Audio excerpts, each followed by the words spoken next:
Students in the Niagara College Winery and Viticulture Technician program participated in an ancient winemaking ritual. They were willing to jump in with both feet for the 6th annual Grape Foot Stomp. Well, it's something that came about as the result of looking at what are the first stages in any course in winemaking or viticulture, and you look at origins, right? You look at history. And in this case, ancient winemaking is something that began actually about 8,000 to 10,000 years ago. And in those cultures, of course, the equipment was limited. A lot of things were done very, very manually. Feet were used to crush the grapes. Gathering the grapes themselves was something that was done on an ad hoc basis when and where they found them.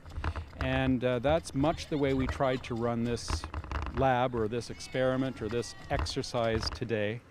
And it's also right at the beginning of the term. So these students have come from all over the place and are thrown together and are just getting to know one another. I'm just getting to know them as well.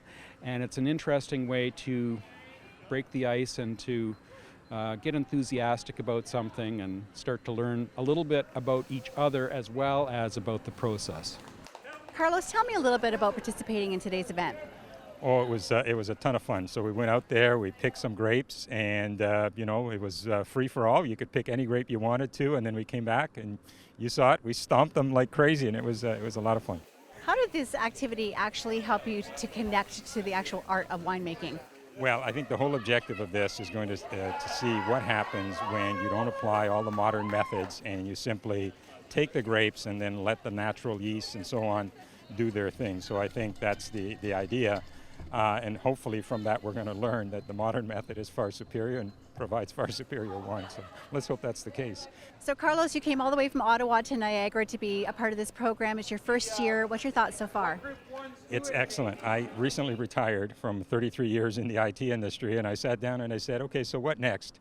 And when I created a list of criteria of things to do in retirement, working outdoors, something with potential entrepreneurial element to it, etc.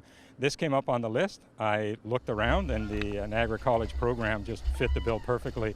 Instructors so far, 2 weeks into it, are just amazing. Really world-class people teaching the program. So really happy to be here. So Kayleigh, how did it feel today when you stuck your feet in that bucket? It was quite the experience, definitely something I haven't tried before, but it was a lot of fun. And I love that it's a part of our program, so we're learning so much at the same time. You're a first-year student here at Niagara College in the Winery and Viticulture Technician program. Why did you pick this program and why did you pick Niagara College? I picked Niagara College because it's very well known for its hands-on experience when it comes to applying our knowledge to our programs.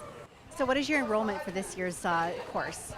We're at just around 40 students. There's still a little bit of flux in those numbers as students settle in or find their way into a program, so around 40. So to be able to describe Niagara College wine in just a few short words, how would you describe it? Niagara College wine I would describe as industry leading. And Niagara College program, though, I would describe as world leading.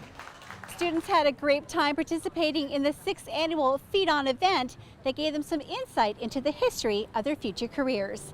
In Niagara Lake, reporting for The Source, I'm Lori Taraba.